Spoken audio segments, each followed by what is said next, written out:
வணக்கம்.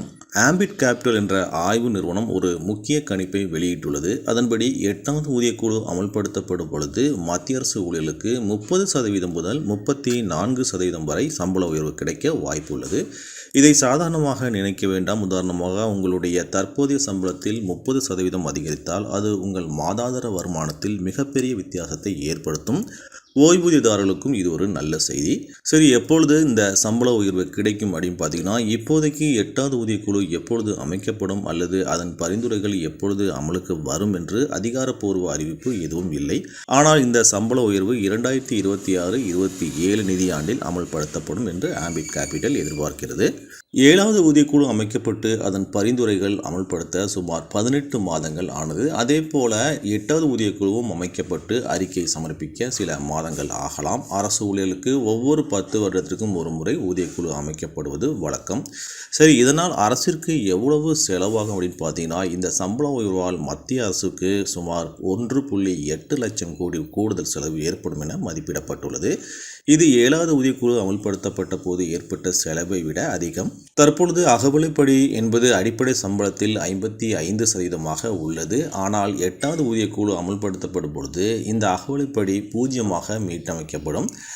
அப்படி என்றால் சம்பள உயர்வு குறையுமா என்று நீங்கள் யோசிக்கலாம். இல்லை, இது ஒரு தொழில்நுட்ப ரீதியான மாற்றம் மட்டுமே. புதிய ஊதியக்குழு ஒரு ஃபிட்மென்ட் ஃபேக்டரை பரிந்துரைக்கும்.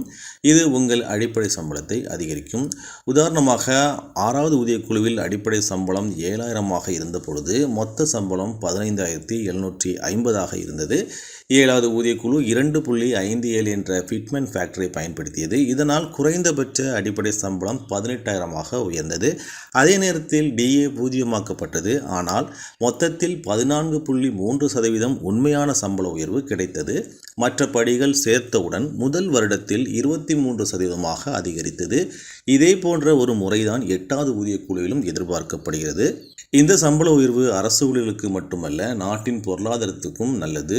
ஆம்பிட் கேபிட்டல் கணிப்பின்படி இந்த ஊதியக்குழு பரிந்துரைகள் அமல்படுத்தப்பட்டால் மக்களின் நுகர்வு அதிகரிக்கும். இதனால் இந்தியாவின் மொத்த உள்நாட்டு உற்பத்தி 30 முதல் 50 அடிப்படை புள்ளிகள் வரை வளரும் என எதிர்பார்க்கப்படுகிறது.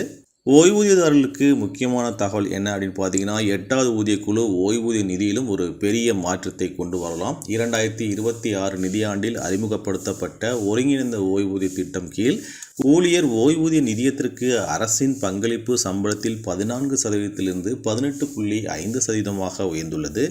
இதில் 8.5% விருப்பப்படி முதலீடு செய்யக்கூடியது.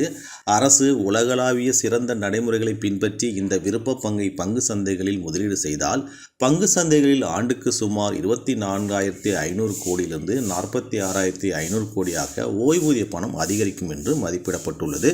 ஆகவே 8வது ஊதியக்குழு என்பது மத்திய அரசு ஊழியர்களுக்கும் ஓய்வூதியதாரர்களுக்கும் ஒரு பெரிய நம்பிக்கையை அளிக்கிறது. இது உங்கள் தனிப்பட்ட நிதிநிலையை மேம்படுத்துவதோடு நாட்டின் பொருளாதார வளர்ச்சிக்கும் உந்துதலாக அமையும் என்பதில் சந்தேகமில்லை. வரும் மாதங்களில் 8வது ஊதியக்குழு குறித்த அதிகாரப்பூர்வ அறிவிப்புகள் வெளியாகும் என எதிர்பார்க்கலாம். காத்திருப்போம். மீண்டும் அடுத்த வீடியோவில் சந்திக்கலாம். நன்றி, வணக்கம்.